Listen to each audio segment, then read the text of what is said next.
Mental. Adjective. Relating to the mind. Relating to disorders of the mind. Flog. Verb. Beat someone with a whip or a stick as punishment or torture. Mental flog. That shit we put ourselves through day after day when we're dealing with things we haven't quite dealt with yet. Mental Flog is a podcast where we come to learn how to live better and quit beating ourselves quite so much. Thank you for joining us, and we are ready to put on a show for you.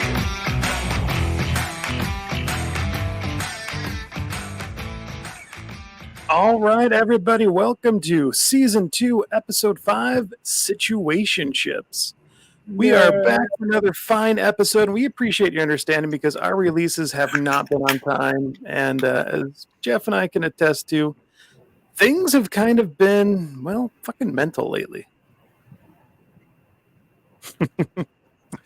So tonight we have Jeff with us. Hi, everybody. And then we have Justin joining in. Hey, how's it going? So who's this Justin guy? Oh, we're going to get to that in just a moment. Okay. So, Jeff, you do have a new deck of cards there. Have you picked a card? Yes, I have. All right, let's start off with a card, and then we'll introduce Justin. Okay. So, yeah, like I said, I grabbed a different deck than the one that I'm used to grabbing, but show the nice people. Everything's in chaos right now, so a different energy than what I've been used to working with. So I am a little intimidated by this deck, and I'll just show you the cover of the deck. And well, Jeff, this is why the Mormon Church refers to you as an abomination. Yeah, it's a different energy than what I'm used to working with. So, not an energy that I've worked with in a long time. So, but the card that I pulled, I have. Let's see, move it towards this little light a little bit better. Oh, maybe not. And that's pretty good. Is that swords? Yes, it is the Five of Swords in reverse. But what does it all mean, Jeff? So what does it mean? What it means is the Five of Swords card usually represents a situation that is untenable. Something where you're having to take a look at the situation and, well, and you got the guy who's just watching everybody just on the bank of the water, just doing their thing. And you got a bunch of swords scattered across the ground. And he's picking up the two swords that belong to him. And he's like, well, peace out, bitches. Like, I don't want anything to do with this anymore. So it is that realization that a situation is untenable, that you're going to have to walk away from it.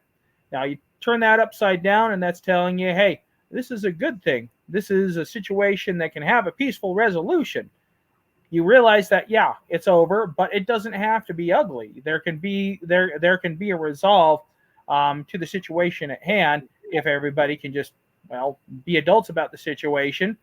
But more importantly, I think in order to achieve that, there's a degree of stoicism that has to be used here. It's the age-old, like, you can't control what's happening, but once you realize that you're in a shit situation and you're just going to have to take your two swords and, move to Phoenix or whatever, then, well, you can't really control what's happening, but you can control how you choose to respond and how you choose to react to that.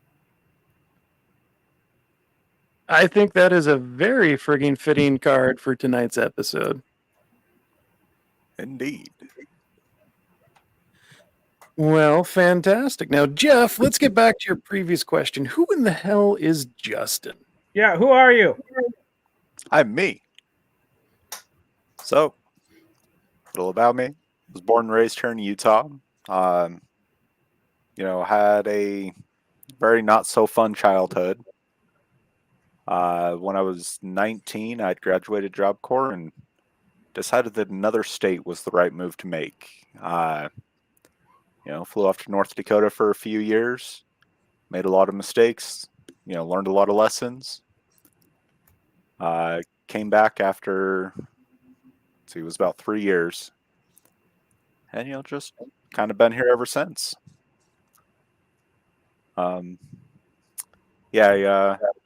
have a very long track record of, learning lessons the best way possible, and that is the hard way. So, yeah, I mean, I definitely make my fair share of mistakes, and that is in every aspect of my life. But at the end of the day, there's still something to be learned from those two, right? Yep. Now, Justin, real quick, I'm going to have you stop your camera and restart it because your voice and your video is out of sync. Okay, give me 1 second.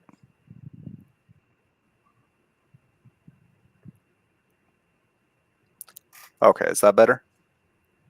That has improved. Cool. All right. So, Justin, tell Jeff how we became friends because that's the funny part of the story. So it all started a few years ago when my sister met Bishop.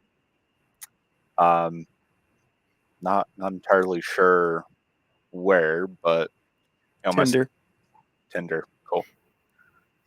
Yeah, my sister says after a concert out at the Saltaire that she's gonna go meet this guy that lives not far from my old apartment. So said okay, went and dropped her off, and after a little bit, she calls and says, "Hey, come pick me up." So that all happens, and her and Bishop, kind of kept in touch a little more, not forcefully, but help me out here. What's the word, Bishop? Well, your sister was going through some really deep shit, which I'm not going to dive into publicly because that's her story. Mm-hmm. But at the end of the day, I said, I know we met on Tinder, and neither of us are looking for a relationship right now. However, I recognize that you're a human being and you're going through some shit, and I kind of feel like you need a friend. Which kind of freaked her the hell out. And she was like, you know what? Just block me. If you don't block me, I'm going to keep messaging you. And I'm like, I'm not going to freaking block you. You're hurting and you need somebody who actually gives a shit in your life. Yep. Good dude. So fast forward, about a year? Mm-hmm. And yeah, we all get together for breakfast, I think it was. That's Well, when the first time you and I really met was when she decided it was a bright idea to introduce us and take us both to Jelly Roll together. Oh, that's right. So yeah, formally met there. Kind of started joking around. Got to know Bishop a little bit. In true me fashion, decided that I was going to start cracking slightly more inappropriate jokes on so many different fronts. And every joke I cracked, Bishop, rolled right along with and fired right back. Fast forward a day or two, and I get a notification on my phone. Bishop Brown has sent you a friend request. It's like, all right, let's see where this goes. So added him there, kind of started commenting back and forth on some of our posts, and just it's kind of all easy going from there. DMs back and forth. Hey, let's get together and do this weekend, or oh yeah, so this is the project for this weekend. Great, I'll come over and give you a hand. And well, I think now we talk more than he and my sister does. It's true. I still BS with your sister. I still send her memes, but you and I do talk more now than she and I, used to. But she's kind of got her own life going on now. Things are much better for her than they were. Oh, indeed. So Justin actually started reading my blogs a while back. Yes. And every last blog post you've made has been beneficial in one way or another. And it's almost like they speak true or ring true to something that's going on or something that's been on my mind. Like, I don't know what you're doing, but get out of my head, man. So, little shameless plug at the bottom of the screen. I blog. I try to blog every Sunday. It doesn't always happen. It depends on what's going on in life. But healingheathenslc.com is my blog. If you go there, you will find what I write about. All right. Jeff, do you have any other questions for Justin? Jim, like everything is sounding kind of like choppy and robotic to me right now. I'm not sure if you guys can hear me okay. Yeah, we can hear you fine. Oh, All right, cuckoo. All right, so well, I think I think I'm good there as far as any questions or whatnot. I'll kind of interject when technology is actually on my side here, and I can actually like hear what you guys are saying. So Justin, I got a couple questions for you. You have listened to, I think, all of the episodes of Mental Flog now. yes, I have. What do you think of the show? I mean, I like it. It's a good balance of entertaining and informative, uh, but not in a classroom lecture type of way. It's I found it very casual yet, directed. You know, I think that's kind of a hard line to walk, but y'all have seemed to have found that nice, middle ground there. What made you say yes to being on the show? Uh, well, I've enjoyed listening to it, and I oftentimes send you just random comments throughout the day while I'm listening to the various episodes, and so when you presented the opportunity, I thought that it sounded like a really great time. And as somebody who has recently been dealing with the fallout of a situationship, what do you hope to gain tonight from the episode? I feel like expectations and situations and situationships oftentimes lead to disappointment. So, really, let's just see where it goes. Fair enough. Well, with that, I am going to kick off something I like to call random shit I have found on the internet. Jeff, you ready for some random internet shit? Yeah, I'm ready for some random internet shit. Me acting like my 1 month situationship didn't mess me up for the next 2 years. I have definitely been down that road before. Your idea of me is not my responsibility to live up to. Amen. I was 27 when I finally adopted this idea about life. Sorry I didn't become the person you wanted me to be. Don't worry, as long as you're alive, we have time. This one kind of hits home for me. I've been dealing with a lot of healing from childhood trauma and all that fun stuff that comes with it. What about you guys? No, I definitely feel that right now. Like I've It reminds me of a saying I heard a while back. We may not be the person we thought we would be, but we've become the person that we needed. I love that one. I've heard that one before. Single is an opportunity to live life on your own terms and not apologize. I think I might have needed to hear that today. No, I think we've all needed that at some point in our life, and that's definitely how I was living before I met Shelby.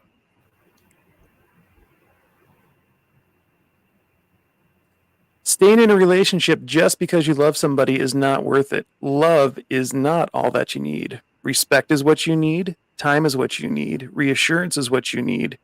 Happiness is what you need. And a best friend is what you need. Yes. Yep. Yeah, I think all of us have probably been guilty of staying in a relationship just because it was a relationship at one point or another. Yes. And it hit really hard when that woman was just like, "Well, I do love you, but the relationship isn't fulfilling in all the other areas that we need." It's a tough pill to swallow right there. Oh, but a no so necessary one. I don't know who needs to hear this, but you are allowed to mourn the consequences of good decisions. It can be exactly the right thing for you, and it can make you really sad for a while.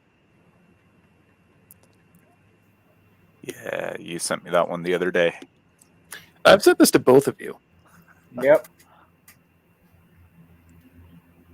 I'm going to make this one bigger because it's really small right now.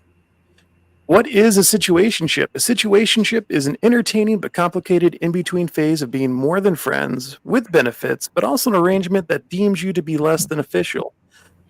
Relationship partners without a label, where two people haven't committed to being anything official for specific reasons. These people are usually confused on what they really have with each other, so they just go with the flow until someone drowns. That's a good synopsis of it. I have definitely been the one to drown before.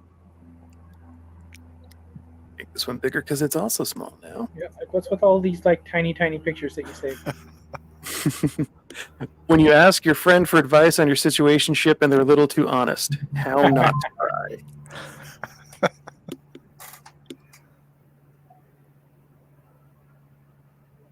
Oh, that's too big now. Oh. I want to see you tonight. I have you scheduled for Friday. You know that. Me at night thinking about my man who not really my man, and I shouldn't be mad because he ain't my man, but that's my man. I have definitely experienced this in a situationship. How about you, Justin? You know, not the man part, but Absolutely. I believe a few of those nights I even messaged you about it. yeah, you did a few nights, didn't you? Him, it's cuffing season. You know what that means. Her, you're insecure and going to leave me on for 6 months. Him, LOL, yeah.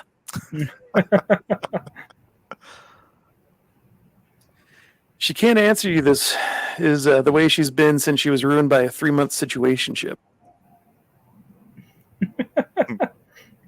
You guys remember these commercials? This is your brain on I drugs. remember that one. Yep. That's what happens to you when you smoke marijuana. They lied. I'm still fat. Just aging myself here. Like, yeah, if you remember those commercials, you're old. And on that note, my back hurts. Yay! I All have right. sciatica. I can sympathize with you because I am old. Yay! All right, guys. I'm going to kick this one off. So let's talk about the origin of the word situationship. Dictionary.com had this to say. Situationship combines the word situation and relationship. And as the name suggests, a situationship often refers to a complex situation in which two people are in something that resembles some sort of romantic relationship but remains undefined. One of the earliest uses of situationship was a 2006 entry on Urban Dictionary that defined the term as any problematic relationship categorized by one or more unresolved interpersonal conflicts, usually confused with dating. Later entries on the site define the term less negatively, but still describe it as a complex situation somewhere between a friendship and a committed romantic relationship. The term situationship remained obscure until about the mid-2010s, and over the next several years, mainstream publications spread further awareness of the term situationship and attempted to define it. Often the term was used to describe complex relationships in which one person wanted more out of the relationship that they currently had, or were unsure of what kind of relationship they were in with another person.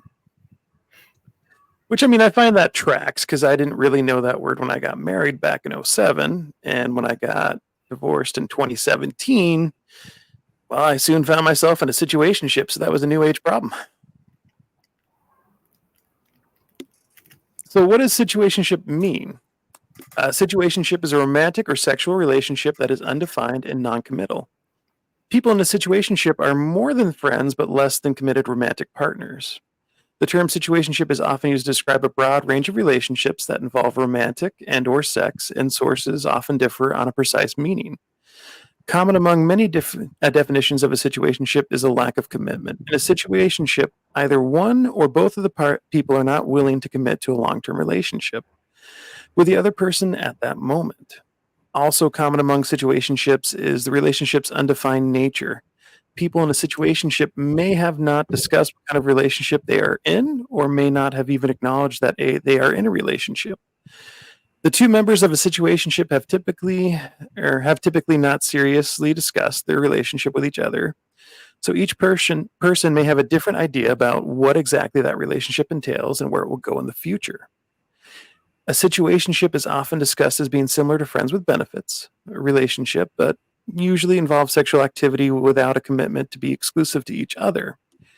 A situationship is often described as a relationship that is more than friendship, but less than a committed relationship. A situationship can vary in what happens within it.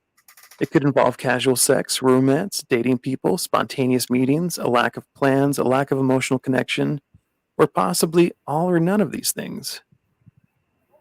So, guys, who here has been guilty of being in a situationship? I think my camera's lagging again, but yes. So, Jeff, The you never more ended that up I in that think, situationship boat? I think the more that I think about it, I had a relationship that was technically a relationship, even though my roommate called it Schrodinger's relationship. Oh, that one. And I think that might have been more of a situationship in the end, because the thing is that ultimately, like, we were supposed to be monogamous, committed, the whole thing, but she said, like, yeah, you'll never be introduced to any of my family or any of my friends or anything like that. And part of the reason why is because when my mom found out that I was dating somebody, the first thing she asked is, well, is he active in the church? So with that, it was um,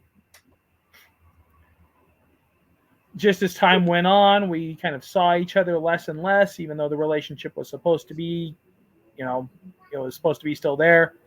But then it would be like, okay, well, what's happening with this, your girlfriend? Like, we haven't seen her in forever. And like, oh, well, she said that she needed some space this weekend. She's going to be doing some cleaning and stuff like that. I'm like, well, didn't she need some space like last weekend? I'm like, yeah, I don't know. So I think in the end, that might fit the criteria for a situationship.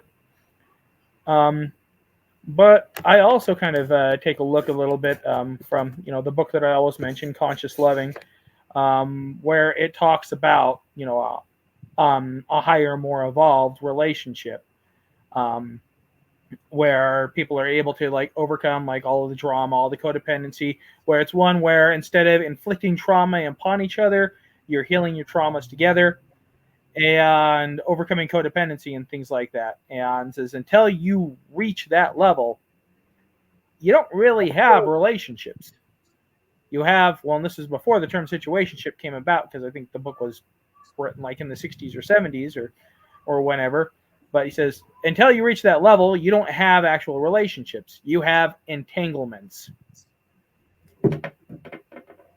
Yeah, I think that could be an old age definition for the new school definition of situationship for sure.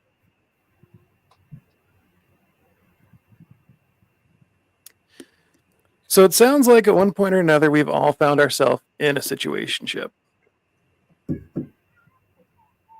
Yes, most definitely. Yep. So we'll probably dive into those a little bit deeper here in a couple minutes. But Psychology Today had this to say about situationships. What I'm trying to do here is kind of dissect why they're a thing. In today's murky dating world, situationships are a place where many people, often intentionally or unintentionally, find themselves during the early phases. There are many reasons why someone would intentionally choose to be in a situationship, including wanting companionship but not being ready or available for a relationship, not believing the person they are with is relationship worthy, and although they enjoy the low effort benefits they are getting, or they feel fearful of a relationship and want to keep their options open while they make up their mind. Anchor Therapy went on to add this. Due to the murky nature of a situationship, you may even feel apprehensive before entering this form of romantic connection. Situationships have become increasingly more popular due to the age of online dating. Dating apps have created the illusion of choice. It becomes hard to commit to the person in front of you when there are so many possible options available to you. After all, when the person sitting across from you at the dining table leaves, you can get on your phone and swipe right away. For more information, check out the blog While Situationships. Check out their blog. But while situationships are typically spoken about negatively, they are not inherently bad. It simply depends on the people involved, the relationship dynamic, and romantic goals of both people, from playing the dating field or to not fully being ready for commitment or relationship. There are many reasons as to why situationships can be fun and liberating. In a situationship, you can have fun and get to know the other person while zero pressure is involved. And I really like this one. This is from the Elephant Journal. The situationship is the no man's land between friendship and relationship. Now, first, let's distinguish between a situationship and friends with benefits. FWB or fuck buddy, far too often, as it's suggested, they're not the same. So let's be crystal clear here. They're really not the same. A situationship is something that you fall into, and it's not pre-planned or pre-agreed. It's an involuntary position that has no clear definition nor lies to stay within. A situationship is a place where you end up when you have no real clue what the fuck is going on. It is often something that happens over time and something that is almost impossible to remove yourself with without incurring some form of emotional trauma, and it's usually a one-sided trauma. A situationship is rarely one that ends amicably. It is one where one side of the party has, at some point, to make a decision, and it's the transitional period between fuck buddy and fallen relationship, the void, the abyss, the emotional state of purgatory. Situationships are shit. They are unbalanced and divisive. They are valueless and demeaning. They are a passage to inevitable disappointment and a voyage into the bay of despair. A situationship is not something that is mutual. Unlike its sister, the friend with benefits or fuck buddy, it is something that happens when one person in the equation is unsure, uncaring, or unable to fill a relationship but wants all of the benefits it brings. A situationship will break your heart. A situationship will deplete your confidence and set a precedent for behaviors that should not be accepted. In short, a situationship is a place where your heart goes to die. Okay, not so short, but I have a lot to say. Too dramatic? But let's be clear here. Nothing good can come from a situationship, and I'll tell you why. There are three stages of falling in love: lust, attraction, and attachment. You have to access all three of these components to form that feeling. In a fuck buddy or a friends with benefits situation, you're unlikely to counter the first two stages of falling in love, but rarely complete that hat trick. It's a prerequisite for you to experience both, but the attachment is usually something you can avoid. That's because you are pre-programmed to understand that in this arrangement, it's just a role, a temporary vocation, and it will clear in well-defined boundaries. You go, you do, you leave.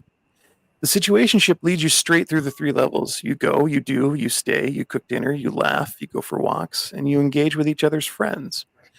You bond, you talk, you take a shower, you go to the shops, you develop habits, you develop routines, you discover, and then dive headfirst into level three, attachment. Then, to put it so eloquently as possible, you're fucked. A situationship is having all the benefits of a relationship without a title or a public unveiling. It's physiologically giving psychologically, I can't English today, giving your every ingredient possible to create a wonderful dinner. I'm going to start that sentence over again because I butchered it. It's psychologically giving you every ingredient possible to create a wonderful dinner, but you're given no cutlery to eat with. It's not a halfway house. It's a home with an incomplete extension, a landlord with the power to evict, and often one where the tap runs but the hot water is intermittent. Situationship is an emotional trauma in a gift box.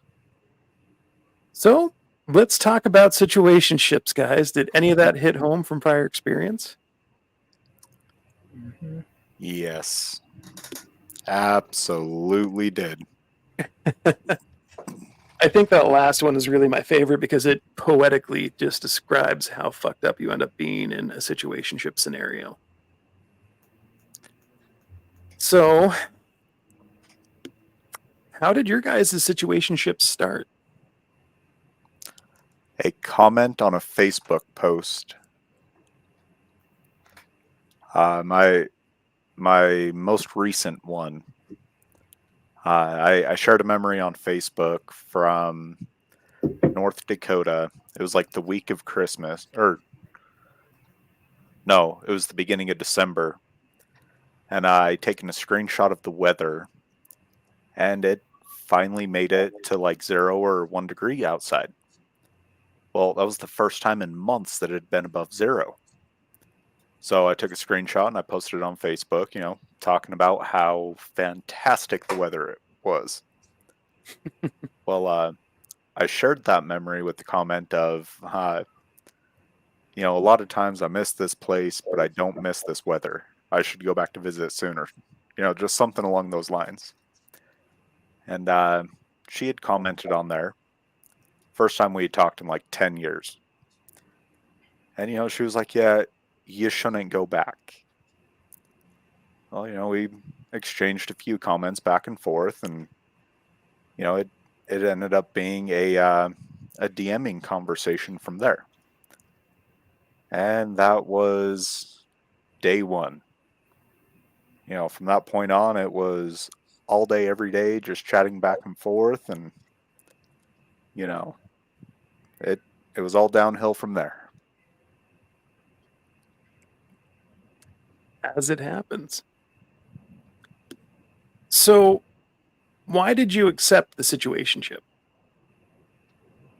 Well, because she was very big on complimenting, just reassurance on things that I didn't even think that I wanted reassurance on. You know, uh, the way that the conversations would go, it didn't matter if we were just talking about the mundane, work day, or if it was, like deep personal conversations. There was always a compliment to be paid in there going both directions.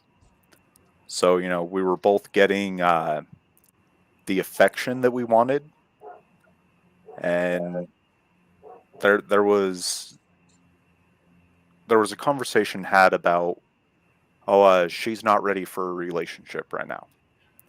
So, okay, let's just chat and see where things go.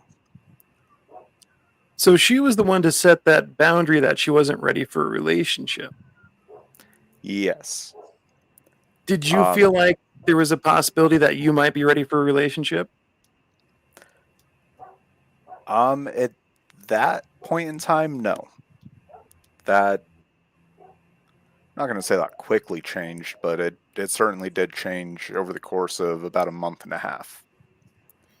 So you went through those three phases. You were fully in on this.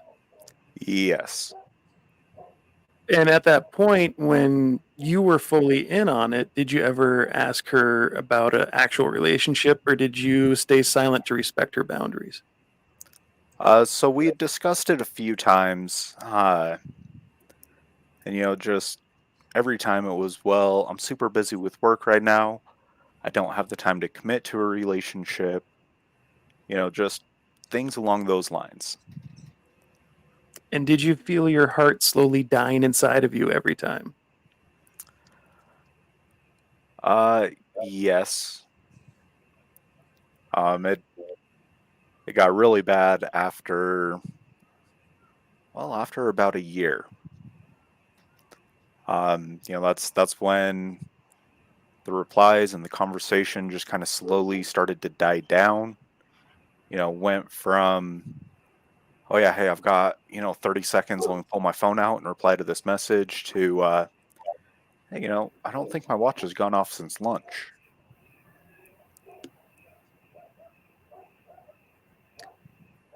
But you stuck with it because you were into her in the relationship that you wanted, and you were hoping there was going to be a happy conclusion, right? Yes. Jeff, how did your situationship start? Well, mine started off actually in a Facebook group. So I think it was one of those smash or pass games, and my guy was put one of my pictures in there. It was one of like my pictures from my Viking photo shoot, and she commented smash. So and like okay, well I guess let me reach out and like start talking to this person. And well, met up for coffee, and coffee wound up kind of going to a bar from there. And it's like, like this person, all right. And oh yeah, well, we went to coffee. then to a weird karaoke bar in Provo that didn't serve alcohol. So then we went to an actual bar. Um, so and it was like, okay, they're cool, willing to like, keep chatting. Wasn't really expecting anything, but second date we went to the Highland Games, and after that we decided that we were going to be dating exclusively. Now, the thing where I say that this probably doesn't exactly meet the criteria for a situationship was that the expectations in the relationship were defined, like we're dating exclusively, we're in a relationship for all intents and purposes, we have an actual relationship going. It was just something that she was never willing to like have be public facing. She'd be willing to like hang out with my friends and things like that, but like I would never be introduced to any of her friends. I would never be introduced to any of her family. And then just as, she wouldn't like post me on Facebook, and if I, pictures were taken, she'd be like, "Yeah, don't go posting these anywhere." And just over time it got to the point where she didn't want any pictures taken of her at all. Didn't want me like and the time that we spent together, it would just become less and less. Um, I'd find myself in kind of a very anxious state because the conversations that we would have when we weren't together started off as conversing throughout the day, and then it got to a point where I might not hear anything from her the entire day, and thus my roommate Glenn, he started calling it Schrodinger's relationship, because he's like, well, like, she won't post you like on social media. Like, your guys' profile say you're in a relationship, but it doesn't say it's with who. Like, she doesn't want to come hang out here anymore. She doesn't like want to come and like do anything with like any of your buddies or anything anymore. You guys are seeing each other less and less. Like, and I don't know if you guys are actually in a relationship or not anymore. So this is like Schrodinger's relationship. It's like, okay, check the box. Is there a relationship in there or not? Why do you feel like yeah, you accepted that? Well, because just over time we were just hanging out less, and um, conversation got less and less, and but there was also kind of talk about possibly moving in together at the same time, which was kind of a mind fuck and a half, I'll tell you. But then when COVID happened, she sent me this message about how she thinks things are just too risky, and thinks that, well, maybe we can like video chat every now and again, but I don't think we should meet up in person until this whole COVID thing blows over. And that's when I was like, okay, come on. We both know the score. Just tell me what you're really thinking, what you're really feeling. She's like, yeah, I just don't think that I'm good at relationships. And like, okay, yeah, this thing's over. I think I've been in probably 3 situationships, and each of them are kind of unique in their own way. My first one started because I was working for a plumbing supply store, and it was the company party, and I didn't want to be the weirdo that didn't have anybody come with them, so I ended up asking a girl to come with me that was on one of the Facebook dating websites that I was on, because she was local, and she came with. And then after the company party, we went to a different get together a little ways away that one of my friends was having for like a local charity group, and we went and hung out there. And she kind of became a staple at my house. She was always around, where we were hanging out or doing something, and we never put a label on it. But there was different little red flags along the way where I was like, this isn't the one for me. But we kept kind of hanging out until a toxicity was kind of formed, and I realized that really having her in my life wasn't beneficial, and it was probably more hurtful than helpful.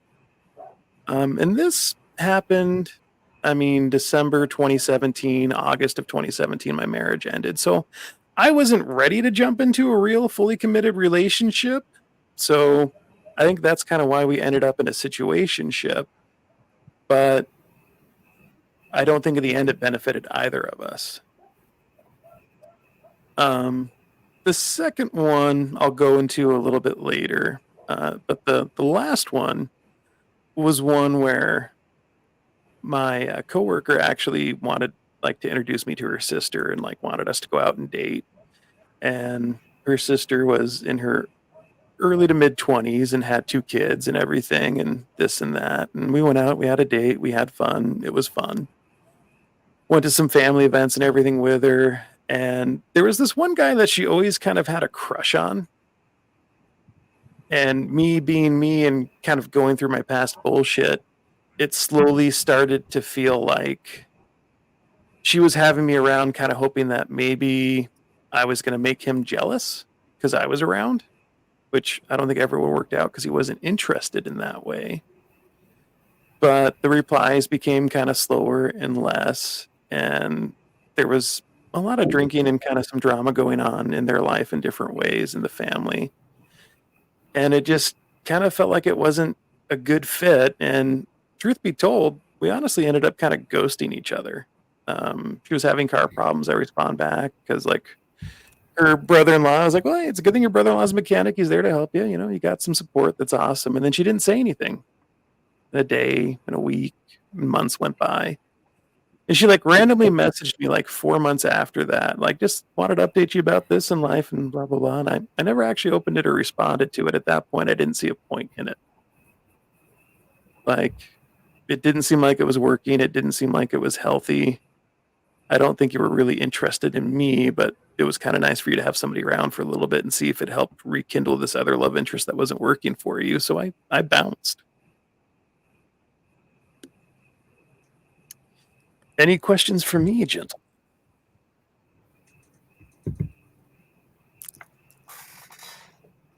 Oh, it's a fair amount to take in. Just the different perspectives of not only how the situationships happen, but why we all separately accepted them.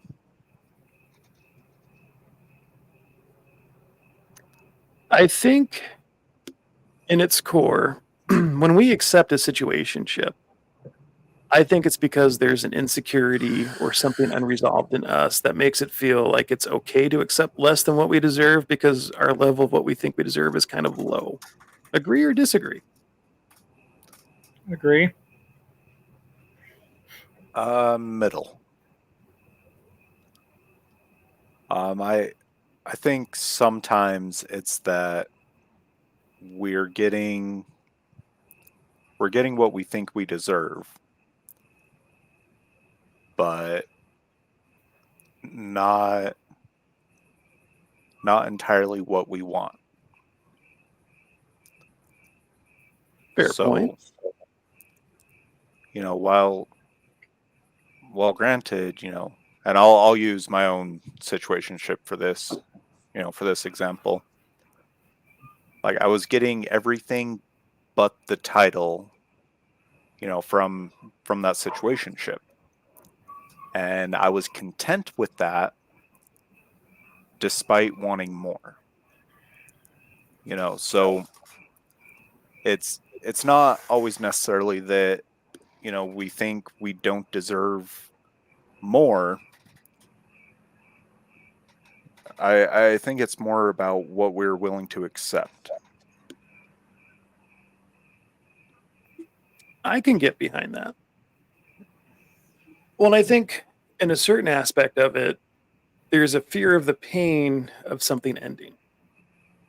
Even if it's not officially labeled or titled, even if it's not public, there's an attachment there that we don't want to end in most cases. Yes. So some of our listeners might be questioning if they are currently in a relationship or a situationship. And here's a list of signs that you might be in one. There's been no conversation about defining your connection. You have not integrated in each other's lives in a meaningful way. Example given, meeting their friends and family, going to their home, etc. You are doing relationship activities while stating that the connection is nothing but casual. one or both of you is still dating or hooking up with other people, sex might be the biggest part of your connection. You don't make plans in advance. There is no regularity in your schedules to hang out together. You are physically close, but not emotionally. You talk about a lot of different topics, but there is little to no discussion about emotions. You do not make meaningful promises about the future. There is no intention to commit to one another. Your relationship remains ambiguous and does not grow. You do not communicate your desires. You feel anxious and uncomfortable expressing your needs around the other person. You do not expect to celebrate birthdays, holidays, anniversaries, or major life accomplishments, etc., with this person. When you do tell the other person what you want, you feel like you have to walk on eggshells. You do not go out on formal dates together. They tell you flat out that they do not want to be in a serious relationship. Anything you guys want to add to that list? Nope. Anything that kind of stands out as a core part of your situationships? A lot of it. I think the big thing for me that kind of confirms that maybe it was more of a situationship is the whole basically kind of like keeping the relationship secret. Like, you're never going to meet their friends, you're never going to meet their family. Like, they just kind of keep you hidden away and like just their big secret that they keep from the world. A couple of key things from my second situationship. You feel anxious and uncomfortable expressing your needs around the other person. One of the things that she told me was like, don't drop the L word. If you drop the L word, I'm going to freak out and lose my shit. When you do tell the other person what you want, you feel like you have to walk on eggshells. There was definitely more that I wanted to say, but I wanted to try to respect the boundary and not screw things up. So I walked on eggshells. That's on me. I made that choice. We did go out on formal dates, and I mean, my friends knew about her. I don't know exactly how many friends she had at that point and who really knew about me. So eventually, every situationship does come to an end. And the end of a situationship, well, it's fucking trauma, man. So I'm going to dive into that. Anchortherapy.org had this to say: why the end of a situationship can hurt more than a relationship breakup. Both relationships and situationships breakups can be painful and disorientating, but what makes a situationship uniquely sting can't be its unexpected nature. I went into a hookup looking to have fun and walked out feeling like I wasn't good enough. At its worst, it's exactly that. You never know what's happening next. I worked with many clients who couldn't give themselves the permission to grieve their situationship as they did their long-term relationship because its brief nature and limited intimacy, they struggled validating their sadness, which complicated the emotional release. The stuck energy, among many other reasons, is why ending a situationship can be acutely painful. Here's a few other reasons why. Situationship breakups can blindside you. Often relationships don't end unexpectedly, and there's typically some awareness of ongoing problems before the one of you decides that it's no longer working. When my long-term relationship ended, my sadness was mixed with a weighty sense of relief. The writing had been on the wall for a while, allowing me to grieve the breakup long before it happened. With a situationship, the ending can happen as quickly as it began. It's hard to prepare. The reasons for the breakup can be mysterious, short, and unknown. So you're left with more unanswered questions and what ifs. You feel like you don't have relationship rights. Relationship breakup is entitled to a certain level of care. You often feel an obligation to be honest, caring, and understanding about why you're ending a long commitment. However, a situationship may feel like you don't have the privilege to ask for a closure conversation. Because the situationship is undefined, the expectation of care is not as strong, leaving you to make a sense of what happened privately, sometimes with feelings of shame and confusion. You can feel isolated in your hurt. When you're ending a relationship with your partner, your friends and family will likely show empathy and understanding, rallying to support you through this transition. They may be more likely to make space to wipe your tears, take your phone calls, and drag you out of the house for a companionship. A situationship can feel different. Your friends may know some details of what's going on, but may not be aware of its complete significance to you. or you may not feel comfortable reaching out for fear of judgment or embarrassment, leaving you to move through your feelings on your own. You may be in denial. In a relationship, you're more likely to give yourself permission to feel your feelings and grieve all that has been lost. After a breakup, however, in a situationship, there's often a desire to play it cool and downplay your interest and emotional investment. You may not have explicitly shared your true feelings with that person or yourself. When a situationship ends, you might struggle to express the full depth of your sadness because doing so would require admitting how much it truly mattered to you. Subsequently, the mourning is interrupted as the sadness felt cannot be processed if it is not first acknowledged. You don't know them that well. In a relationship, the masks eventually come off and you're able to see the other person clearly for who they are. The breakup can be bittersweet, but there is confidence in the decision. In a situationship, you may not know the other person deeply and project idealistic qualities onto them. Because a situationship is part of an incomplete love story, there's a tendency to put them on a pedestal, making it more difficult to recover from. You're fantasizing about them. A relationship has run its course, often long after its honeymoon stage. The situationship is rich with epic highs and lows without much movement outside of the anxiety. The fling can still be anything because it's of its short length and low intimacy, so the premature ending feels potent with meaning. The possibilities haven't been pruned away yet, so you can't stop thinking about ruminating about them and what could have been. Justin, you said something the other day that was spot on, and it was actually when I sent that meme that I sent to both of you, where sometimes you win something and it's the right choice, but it still hurts. You said it's about mourning the loss of the life you thought you would have, whether that's over a job, a relationship, or a friendship. Change isn't good or bad, but it's consistent. And I can't remember if it was Gary John Bishop or if it was the angry therapist that said this, but it was basically the reason why situationships sometimes hurt more is just that. You had all these thoughts and ideas of what it was going to be that never came to fruition. But on the same fold, just like they were saying here, that honeymoon phase didn't end. It wasn't a slow death. You were in it to win it. You felt all those three things: the love, the attachment, the desire to be with them. You felt joy, and then all of a sudden it was ripped from you. So, guys, what has been some of the personal fallout from a situationship ending for you? And I think the part that hit me the hardest was, the message that I got, in the middle of the night that just seemingly came out of nowhere.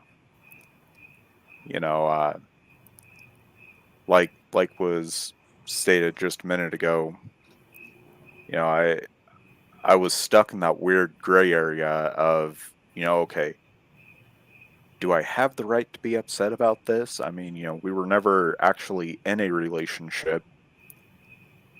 So why does the hurt feel like we were? And there was a lot of nights that I sat there drinking something a little stronger than Mountain Dew, just questioning that, questioning myself and the validity of what I was feeling.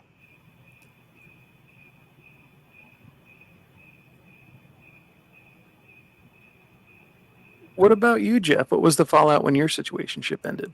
When my situationship ended, I think I did see the writing on the wall coming with that one for a while. Um, and it just kind of seemed like there was just a long period there where it was, okay, well, is this going to be over or not? And then there was kind of like this horrible emotional yo-yo thing that was happening where just at the point which I was starting to think, okay, she isn't going to respond back. It's been like a few days since I've heard anything from her or whatnot. Like, I guess it's just over. Then she would message and be like, hey, you want to come over this week? And then I'd get sucked back in. But then when the whole COVID thing went down, then it was like, okay, well, now it's over. And so I kind of feel like since I had kind of grieved the relationship a little bit while still in the relationship or the situationship, um, yeah, I took a few days, was really good and sad about it, but then I kind of prematurely just started pushing myself back out there. and found somebody and went on a few dates, and like I had a rebound fling. And I think part of where that went wrong was that I kind of projected a little bit of what I was hoping that that relationship would turn into that situation, into that fling. So, and ultimately, like I got kind of stupid over that person. So that fling that happened, which Bishop warned me about, by the way. I But that did. It's true. but that fling, when that fell apart, I think that hurt worse than the entire relationship situationship thing falling apart. Is it Because fair to say that getting into that fling that you put so much energy into delayed the emotional pain of the other situationship ending? probably yes. Because like once that finally ended, then it was, well, now what am I left with? Now I have to actually sit there and process and feel all the things that I had been delaying trying to feel because, hey, for those that believe in astrology or whatnot, I'm an Aquarius stellium. I suck when it comes to feelings, especially my own feelings. I'm good. I'm good about helping people sort out their own feelings or whatnot. But hey, don't talk to me about my feelings. Like I don't know what I'm feeling half of the time. So having to sit there and actually process that sucks. And then kind of looking at like where all I went wrong, and then just kind of deciding, well, I need to give myself a time, good solid while where I'm not trying to pursue a relationship. And well, that got me into a lot of trouble, which Bishop was there to like talk to me and help me through a lot of the stupid stuff that was going on until further on down the road when I just decided, okay, I am done with everything. I am done with everyone. No more dating apps. Kind of the dating group that we were running had started to become a ghost town at that point. And so I just let everybody know, like, hey, I'm closed for business. It's like, and wouldn't you know, like after like about, a few months into that, that's when I, wound up in the last relationship that I was just in. And well, let's just say like, yeah, we'll not talk about that because I love that person dearly. I respect them immensely, and there's still a lot to process there. But just I just want to see them happy. So, but ultimately now it's a lot of once again in that situation, you have to like heal, you have to grow, you have to process, and which is a pain in the butt. But like if you don't give yourself adequate time to do that, then you're just going to be kicking the can down the road. Just keep kicking that can down the road. So for me, with my first situationship when it ended, there was a couple things that I had realized, and that was she had some very controlling nature. She had some very toxic reactions to things that she didn't like. And a lot of those toxic reactions came out when she was drunk and she didn't fully understand what was happening. For an example, there was one night when we like did a liquor store run. I had some friends over. We were going to play Risk, and we were trying to explain Risk to her, and she was too drunk. She had finished her like medium bigger.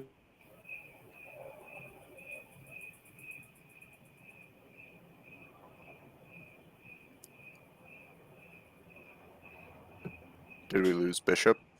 I'm I think back. Internet glitched for a second. There we go. But we were trying to play Risk and explain the rules and everything to her, and for whatever reason, she had downed it, and then she thought like we were making fun of her, and we're like, no, we're just trying to explain how to play the game. You got this. It's fine. And she ended up taking her son and going into my bedroom and shutting the door. And I looked at everybody and said, my phone's about to die, and I'm not going to plug it in because the amount of bullshit text I'm about to get with her anger is going to be insane. And we're here to play Risk, and I'm not dealing with this tonight. And I wasn't wrong. When I went and plugged my phone in after the game was over, there was like probably 10 angry texts in there, just off the wall bullshit. So when I finally decided that she was no longer allowed in my life, her response was to reach out to some of my really good friends and try to tell them that I'm not who they think I am and they should quit hanging out with me and become her friends instead. It didn't work. That's a sign of narcissistic abuse. Yep. That's Yeah. that's the smear campaign stage of when Mhm. things Yep. fall apart with somebody with narcissistic tendencies. Well, y'all said it, not me. Yeah. But I yes, was that's about what to it felt say, like. how does that saying go? When a narcissist can no longer control you, they will attempt to control how the people around you view you. Bingo. It didn't pan out in her favor. No, of course. And kind of one of one of my phrases that I came up with dealing with that myself, um, going back circa 2017 is, um, in the end, in that situation, you have your reputation and then you have your character. Now, people are going to do whatever they can to try to tear down your reputation. There's not a damn thing that you can do about like what people are going to do to your reputation, what they're going to say about you, what people are going to believe about you. So the only thing that you can do is work on your character. Now, if you've done enough work on your character, then if somebody's trying to ruin your reputation, then people are going to see that, that other person's full of shit. So just work on your character, let your character shine through, and let you know stupid people playing stupid games win stupid prizes. It's true. The third situationship, there wasn't really any fallout from. We just stopped communicating. I mean, I guess I didn't get that one hoodie and those 2 books back. Guard your hoodies, my Always friends. after the hoodies. Yep. Guard your Right. hoodies. Right. The second one, this is an interesting tale. So this person and I, we ping ponged back and forth kind of in each other's lives a few different times.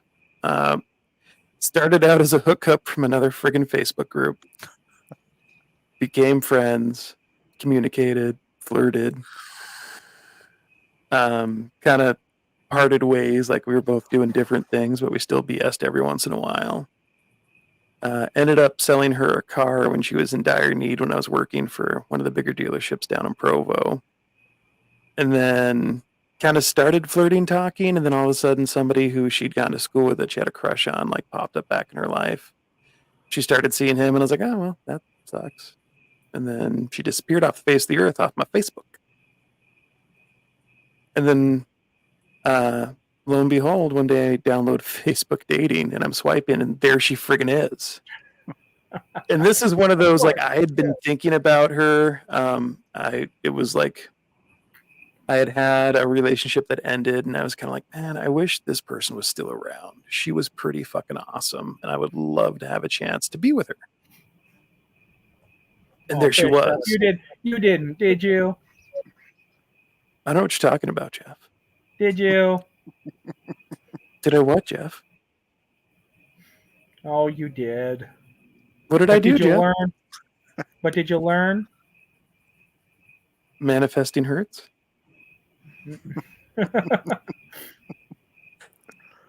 So she pops back in my life. It's like we never missed a step. It was like kind of the first time we met, and things were amazing all across the board in all aspects. She spoke my love language. I felt like I spoke her love language. The guy that she started dating, she got engaged to. There was some shit that went down, and they separated, and that's when she was on Facebook dating. That's when we reconnected. This is the girl that said, like, don't drop the L word. If you do, I'm going to freak out and leave. She spoke all my love languages. She made me feel loved. It felt amazing. Still kind of hung up on her ex. She went to the TED Talk event to me. That was on my bucket list things. She went with me and 2 other friends. It was an amazing trip. I loved every minute of it. I loved being with her. She made me happy. And then slowly the message responses got shorter and farther apart. And she ended up back with her ex-fiance.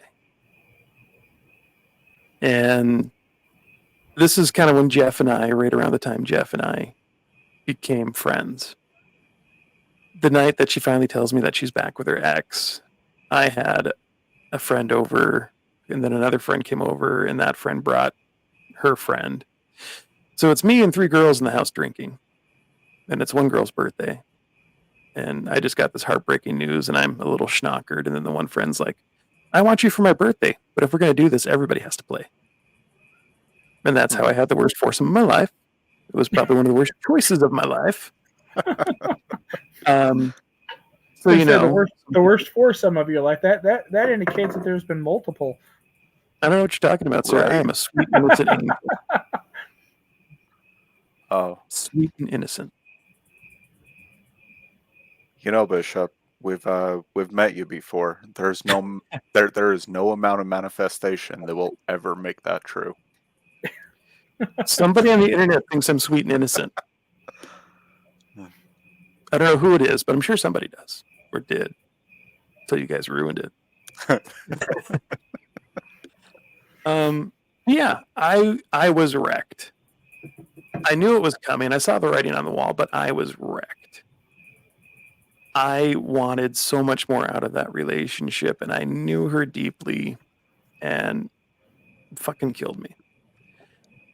That's when I closed myself for business. That's when Jeff opened the dating group, and that's when I told everybody I was off limits no matter what. Yeah, and that just made them all want you. That did kind of backfire, and there was a couple people I'm like, oh, she's really cute and she's fun, and I like the banter with her.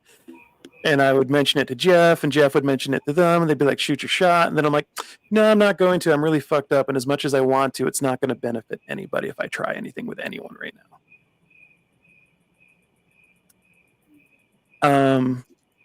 So there is a plot twist to this heartbreak. So that situationship ends. I go on my little healing journey. I get halfway healed. Fucking Facebook dating. I match with somebody different, and there were subtle signs from the beginning that it was a bad choice. But my ego was bruised, my self-esteem was shot to shit, and as much as on the outside I looked like I might have had my shit together, I was still really fucked up inside. And that turned into a relationship of over a year that I wish I could have avoided. I should have avoided. I should have said no so many times to so many different things. Until I finally had to evict that person, not only from my life, but my house, because I was living with her and her 2 kids and her mom and her mom's dog. And they fucked some shit up around here, and she was generally not treating me well. And I felt like an ATM by the end of the fucking relationship, and I was over it. So the fallout from the end of that second situationship was I got into a relationship that was definitely not healthy for me. Eventually, it was a slow burn to that point, but I thought I was better, but I wasn't. I lied to myself. Here's the random ass ending to that situationship story. Girl number 2 and I are still friends. We talk. The romantic connection isn't there anymore. It's just a pure friendship. We can talk about anything. And we somehow got on the conversation of the end of that situationship. And what came to light was that she went back to her ex because, as she put it, the love that I offered her and the relationship that I offered her, she didn't feel worthy of. She knew that going back to him was going to hurt, but that's what she deserved. The story I told myself was that I wasn't good enough. I wasn't the right fit. I wasn't attractive enough. I somehow did something to fuck it up, and the ending of it was all my fault. So the revelation, fucking years later, was actually really meaningful for me because I deal with self-worth and negative self-talk all the fucking time. I think it's genetic for me. I'm pretty sure it is.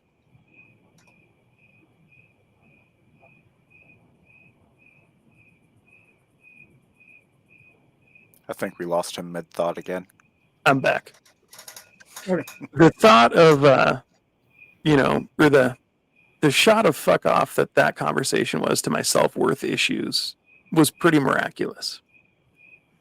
And it's not an experience that most people will get with the end of a situationship, but it's one that I'm grateful for. At this point, I had healed and I had moved on from it, but it was an unexpected bonus to have that conversation. So, boys, questions, thoughts, comments? Is that the same girl that you talked about in season 1? I think I did talk about her in season 1, yeah.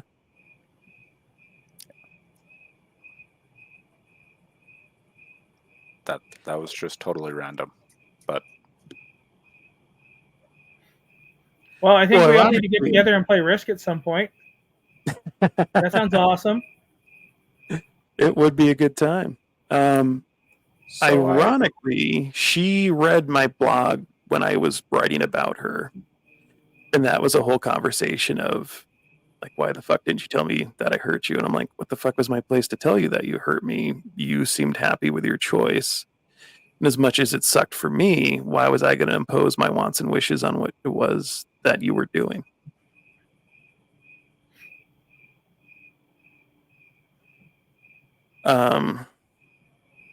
Anyways, Justin, what is some of the fallout you're still experiencing from your situationship?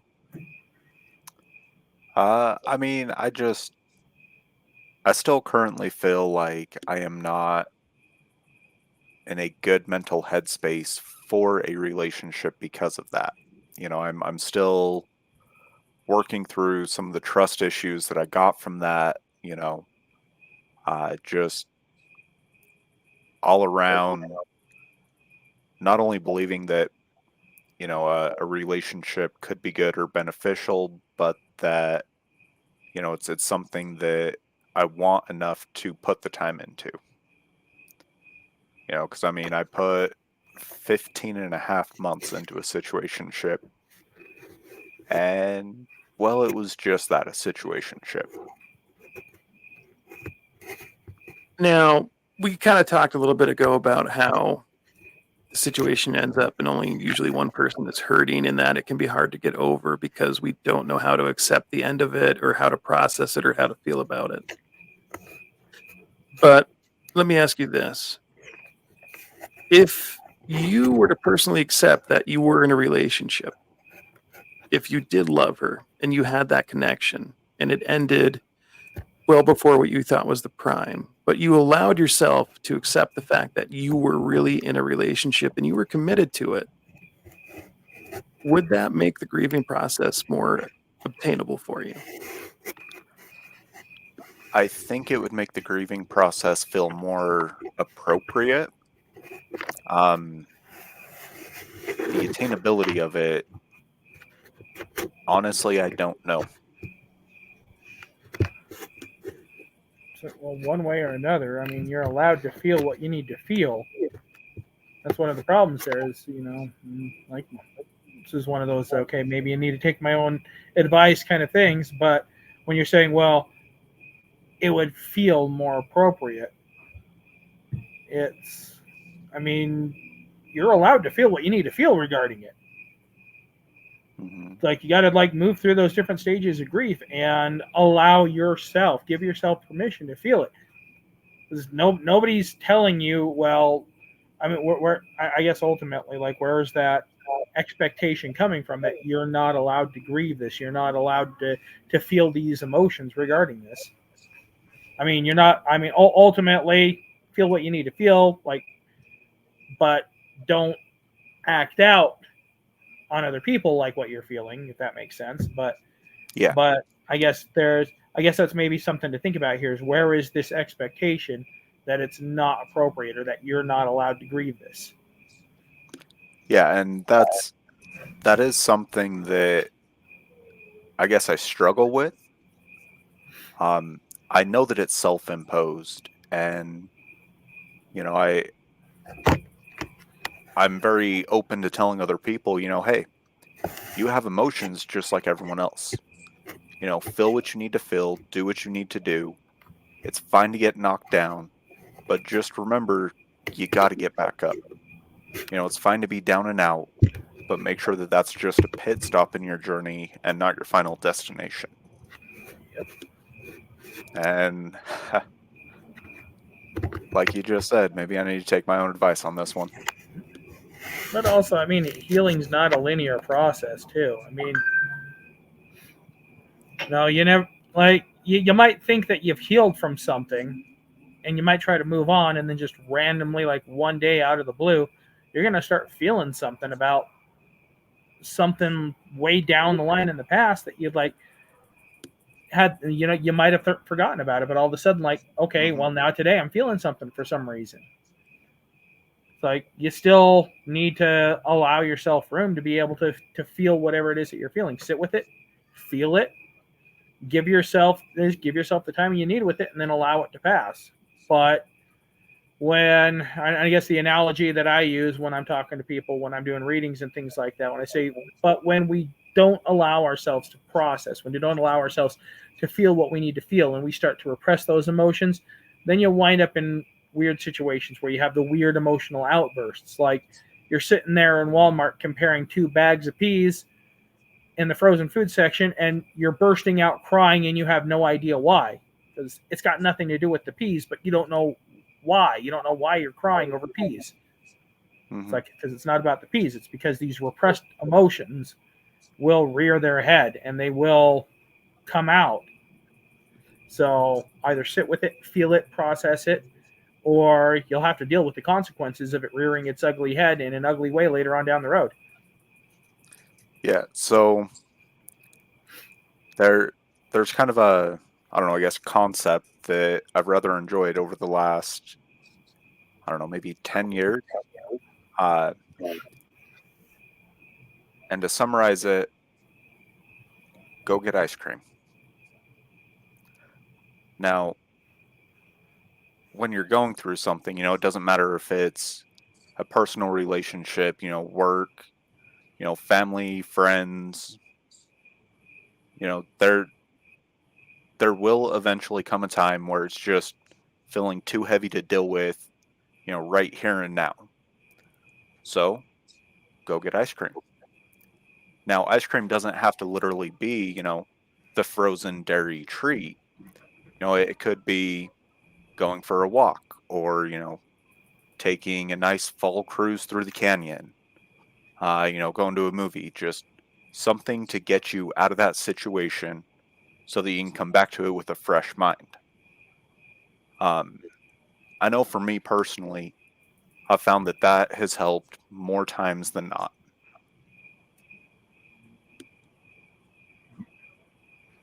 It's kind of funny that you say that. Like, yeah, this actually used to be something that Glenn and I used to do back in the day. Healthy male bonding. Like, dude, like when him and I would like have like our female troubles or whatnot, him and I would sit down and like bust out some ice cream and like have and talk about our feelings and emotions and things like that. Mm-hmm. Just like, okay, screw like the norms about like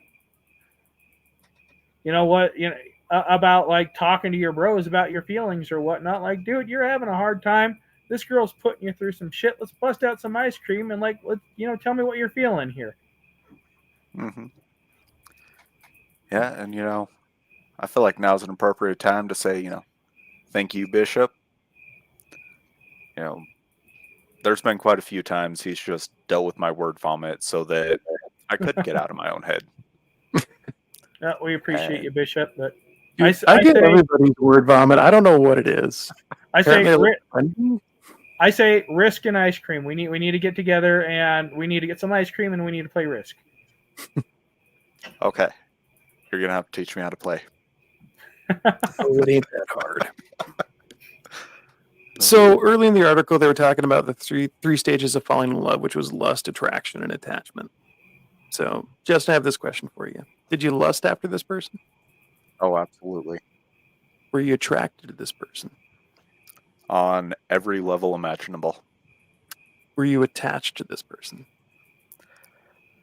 I grew attached. Every That morning is I would roll out of bed, fire off a good morning text, a brief little message to put a smile on her face to begin the day. And then I'd go get ready for work. When I'd lay down at the end of the day, good night text, hey, I appreciate this about you. that's the 3 stages of falling in love as defined by that article, which means that you did love her and that was real. The relationship was never defined in the way that you in the end wanted it to. But what you felt was real, and the trauma you feel from it is real. So I want you to promise me that you will never make yourself feel like a jackass for having real emotions over that relationship ending. I cannot make that promise, but the promise I can make you is that I will work on it more every day. I'll take it. Yeah, promise to do gooder. Yes, much gooder. Well, guys, we've shared a lot of stuff tonight. Do any of you guys have any questions about anything we talked about? No, I feel like we've interjected to get those answered as they've come up. Well, this has definitely been a fun meeting of the minds to talk about situationships, which sounds like something that has personally affected all of us at one point or another in the mix. Final question for you. Would you ever willingly enter into a situationship again? Would I ever willingly get into a situationship? Yeah. I mean, we've all been through some shit. We've learned some shit. We have some boundaries. We have some self-worth. Like, If you no. realized you were getting into a situationship and everything felt familiar in all of the worst ways, would you ever let yourself get into a situationship again where you couldn't be your full self? No. I mean, I think right now, like, I kind of don't want anything. Like, I got a lot of, like, healing and stuff to do, and, like, I'm kind of, fuck bitches get money mode right now. Like, that's where my mind's got to be. But I think even like when I am willing to like, and I don't know, because like honestly, like I'm tired. I'm an old man. I'm sick of everybody's shit. I'm sick of everybody's games. And to be honest, I'm sick of my shit and I'm sick of my games. So I got to sort that out before I'm willing to like throw myself into anything here in the near or probably let's just say that that's going to be a process. So, but yeah, I think it's no, I would not willingly walk into that kind of a situation. I would rather gnaw my own leg off at the ankle to get out of the bear trap than be in that situation at this point. I concur. No matter how I good know it seems, better. the fallout is always so much worse. Oh, yeah. I know better than I did. I respect myself better than I ever have. And I would never allow that to be my potential again because I'm worth more than that. I'm hearing music, so I think that's Bishop saying that we're wrapping it up. Me too. At least We I'm are not going definitely crazy. ready to wrap it up. I did my shameless plug. HealingHeathenSLC.com is my blog. Like, follow, subscribe if you want to see what I post on the more regular. Now, I do ask that you like, follow, and subscribe to this podcast on whatever platform you choose to listen to podcasts on, because there's a good chance we're there. If you do have a listener question, a comment, some feedback, text us or leave a voicemail, 801-810-7502. If you do call, you will be greeted by voicemail, not by Jeff or I picking up the phone. We won't put that on your social anxiety for you to deal with. It's going to go straight to voicemail no matter what. We are on Facebook. Mental Flog is on there. If you search us, you will find us. Same thing with YouTube. So if you're listening to this in podcast format, you will be able to see what you're listening to on YouTube. I will say tonight has had some technical difficulties. I will not say it's our best visual representation, but we got a few episodes out. Everything from this season has had a video recording, and We'll We're find just it. coming out of Mercury retrograde, so Yeah, the computers are too. Justin, thank you for being willing to be on the podcast. Thank you for participating and being open and raw and accepting what we had to say tonight. Absolutely. And, thank you guys for the invite. And as always, thank you for your honest thoughts and, fantastic presentation of your thoughts and ideas. Well, guys, this has been a lot of fun, but I think it is time for us to call this episode a wrap. Thank you, everybody, for playing along tonight. I hope you guys out there in podcast or YouTube land enjoy this episode. Good night, everybody. good night. Bye.